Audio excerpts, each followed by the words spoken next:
this is the kitchen garden. This was something that the separatists had next to their homes in order to provide some fresh, quick vegetables for their kitchen for a supper meal or a lunch meal. This one was a small one compared to what they had. This would have been like 4 times larger than what we have today. It's a lot of work to put them up.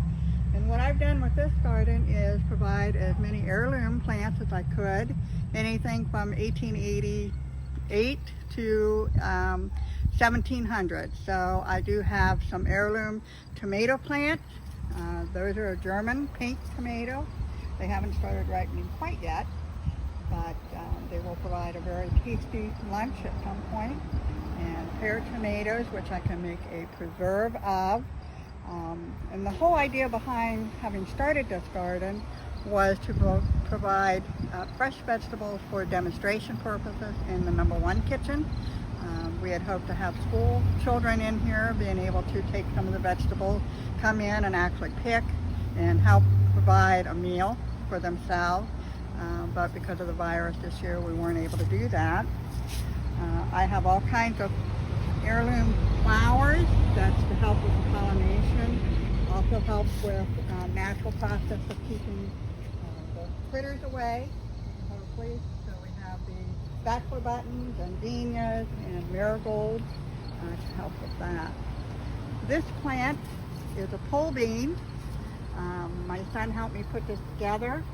And one of the things I've discovered with this is I can't reach the very top part of the pole.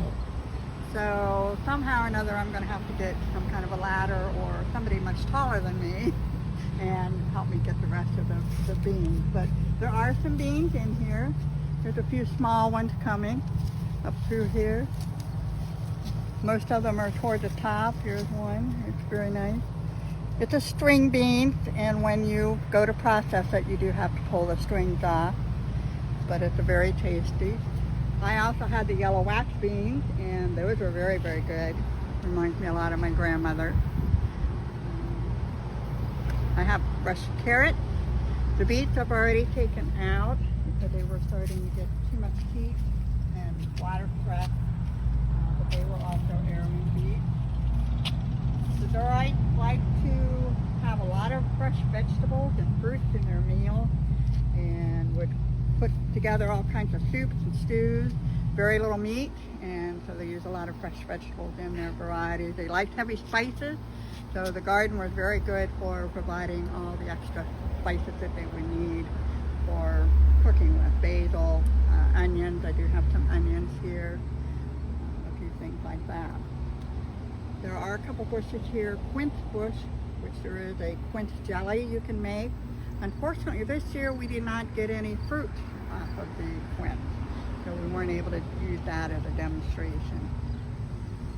And that's pretty much all there is for here. The hops.